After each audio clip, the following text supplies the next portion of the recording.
નમસ્કાર દર્શક મિત્રો, તમે જોઈ રહ્યા છો બનાસદરા ન્યૂઝ અને હું છું જગદીશ વૈષ્ણવ. થરાદ નગરપાલિકા ફાયર બ્રિગેડ તરવૈયાએ 5,000થી વધુ મૃતદેહ તેમજ 50 જેટલા જીવિત લોકોને ડૂબતા બચાવી નવજીવન આપનાર કાંઠાનું સુલતાન. તો થરાદ પંથકમાં વર્ષ 2008થી નર્મદા નહેરના નીર આવ્યા ત્યારથી આજ સુધીમાં તરવૈયા તરીકેનું નામ ગુંજતું કરનાર એટલે કે કાંઠાનું સુલતાન. જોકે વાત કરીએ તો કોણ છે આ કાંઠાનું સુલતાન, તો અમે કરાવીશું અમને અમારી ટીમ બનાસદરા ન્યૂઝના માધ્યમથી કાંઠાના સુલતાનની એક વિશેષ પરિચિત કહાની.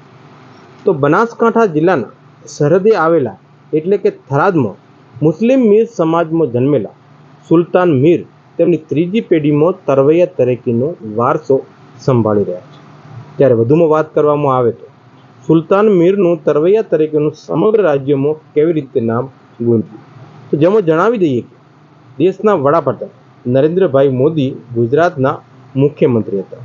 તે સમય દરમિયાન થરાદ પંથકમાં નર્મદાના નીર આવ્યા એટલે કે વર્ષ 2008માં નર્મદા મૈયાના નીરના વધામણા થયા હતા અને તેનો શેડો રાજસ્થાન સુધી લંબાવવામાં આવ્યો.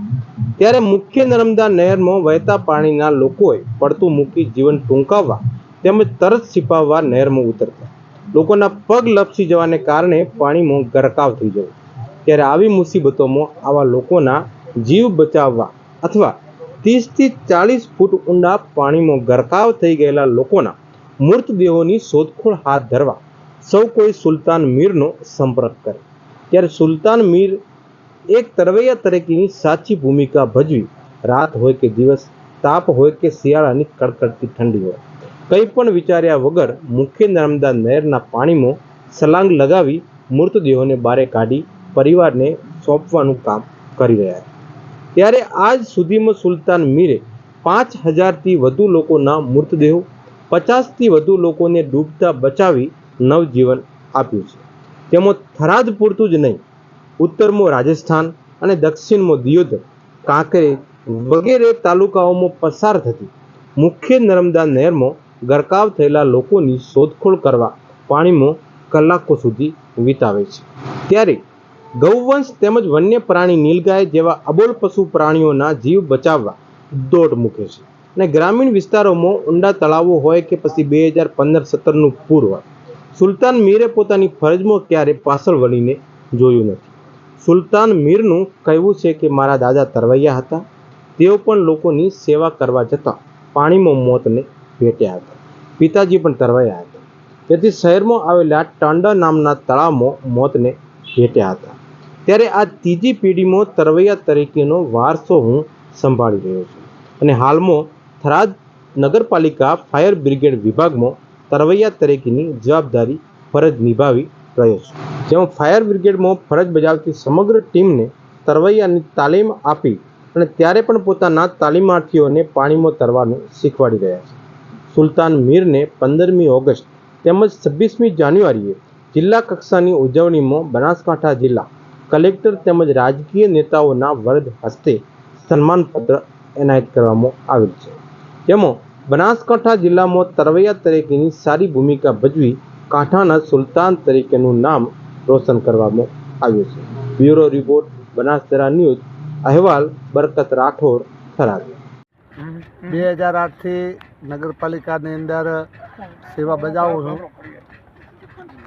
જ્યારે 2008થી કેનાલ આવી ત્યારેથી ને કોઈ માણસ મરે, આત્મહત્યા કરે, ઢોર ઢોખર, નગરપાલિકાએ મને હંગામી કર્મચારીની અંદર રાખે તો પતુભાઈ રાજપૂતે એમણે ત્યારથી હું નગરપાલિકામાં 2008થી છું. અત્યાર સુધી લગભગ 4,000થી 5,000 જેવી લાશો કાઢી છે. અને લીલ ગાય છે, ગાય, ખોદા, ભેંસું ગમે તે કોઈ પ્રાણી હોય તો બોલાવે એટલે હું દોડીને જાઉં છું.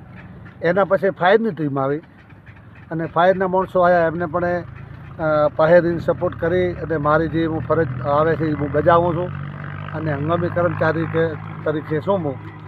આજ દાડા સુધી વાવ, થરાદ, સોયગામ, ભાભર, દિયોદર, રાજસ્થાનથી કરીને પાટણ સુધી કોઈ પણ જગ્યાએ બોલાવે તો હું જોઉં છું. આજ પણ ધાનેરા તાલુકાની અબિયાલ જ લાશ કાઢી અને હું થરાદમાં આવ્યો છું.